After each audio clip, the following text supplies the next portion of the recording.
Guys, किसी ने सही कहा है कि यदि आप में भरोसा है कि आप कर लोगे तो आप करने से पहले ही जीत चुके हो। गाइस, आज की इस वीडियो को शुरू करते हैं। मैं हूं गणेश, स्वागत करता हूं आपका अपने YouTube channel the game changer पे। आज की इस वीडियो में हम कंटिन्यू करने जा रहे हैं हमारी संख्या पद्धति के पार्ट 3 को। गाइस, आज की इस वीडियो में हम जानेंगे कि आखिर प्राकृतिक संख्याओं का योगफल कैसे आप फॉर्मूले के थ्रू फाइंड कर सकते हैं, प्राकृतिक संख्याओं के वर्गों का योगफल, घनों का योगफल, गुणजों का योगफल, और साथ ही साथ हम जानेंगे कि आखिर विभाजता के कौन कौन से नियम है, कौन सी संख्या के लिए क्या विभाजता का नियम है। तो आइए आज की इस वीडियो को शुरू करते हैं। गाइस, आज हम वीडियो में बहुत कुछ जानने वाले हैं, तो यदि आपने अभी तक हमारे चैनल को सब्सक्राइब नहीं किया है, चैनल को सब्सक्राइब कर लीजिए और वीडियो अच्छी लगे तो वीडियो को लाइक करिए, शेयर करिए।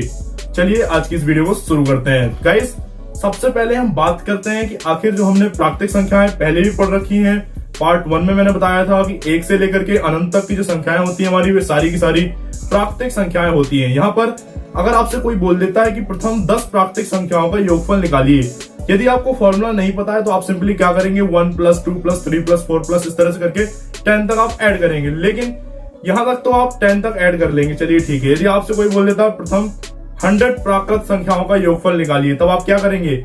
यदि आप 1 से 100 तक की संख्याओं का योगफल निकालेंगे तो यहाँ पर आपको बहुत ज्यादा टाइम लग जाएगा, और जैसा कि आपको पता है कि यूनिवर्सिटी के एग्जाम में टाइम की बहुत ज्यादा वैल्यू रहती है, यानी कि कम समय में आपको सारे के सारे क्वेश्चन सॉल्व करने होते हैं। इसीलिए यहाँ पर टाइम मैनेजमेंट बहुत जरूरी हो जाता है। इसीलिए हम इन सारे क्वेश्चंस को करेंगे फॉर्मूले के थ्रू, क्योंकि फॉर्मूले के थ्रू करने से क्या हो जाता है, हमारे जो सवाल होते हैं वो सही तरीके से और अच्छे तरीके से और कम से कम समय में आसानी से सॉल्व हो जाते हैं। चलिए इस वीडियो को शुरू करते हैं। सबसे पहले प्राकृतिक संख्याओं का योगफल। यदि आपसे कोई बोलता है गाइस कि प्रथम 10 या फिर ऐसे बोलता है कि 1 से 10 तक की प्राकृतिक संख्याओं का योगफल निकालिए, तो सिंपली इसके लिए आपका फॉर्मूला बन जाता है n कोष्टक n+1/2।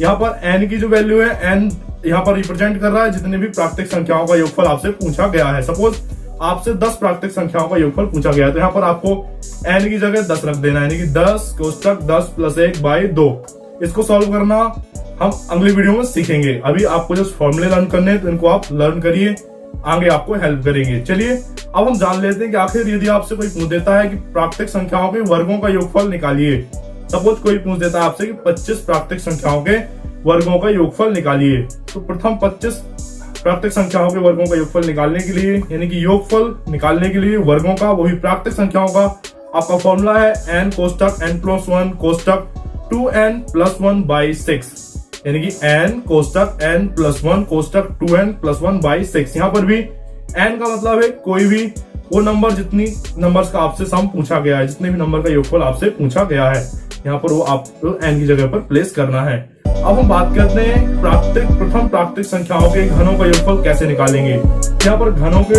योगफल निकालने के लिए सिंपल सा फॉर्मूला है आपका n कोष्टक n+1/2 का होल स्क्वायर। इस फॉर्मूले के थ्रू आप इजीली प्राकृतिक संख्याओं के घनों का योगफल निकाल सकते हैं। अब हम गाइस बात करते हैं कि हम गुणजों का योगफल कैसे निकालेंगे। कभी कभी क्वेश्चन में आता है कि 5 के प्रथम 3 गुणजों का योगफल निकालिए। तो इस तरह के जो सारे के सारे सवाल होते हैं उनको आप सिंपली एक ही फॉर्मूले के थ्रू सॉल्व कर सकते हैं, जो कि है आपका kn कोष्टक n+1/2।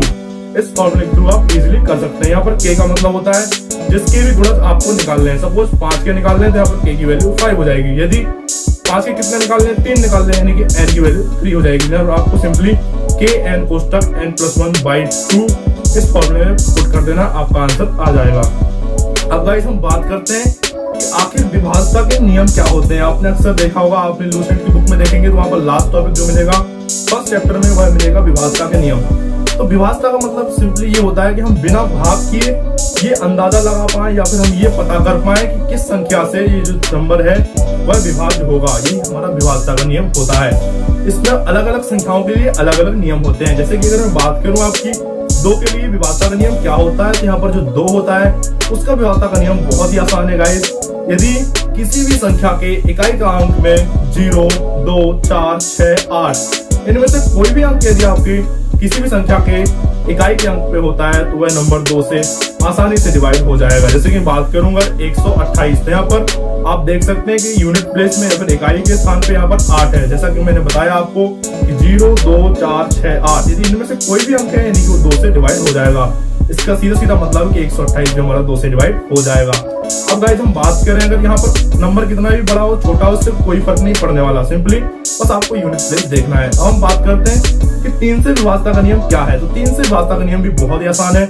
सिंपली आपको जो भी संख्या दी गई है उसमें जो जो अंक है उन सभी अंकों का आप योगफल करिए। यदि वो योगफल जो है वो 3 से कट जाता है या फिर विभाज्य हो जाता है तो नंबर भी 3 से विभाज्य हो जाएगा।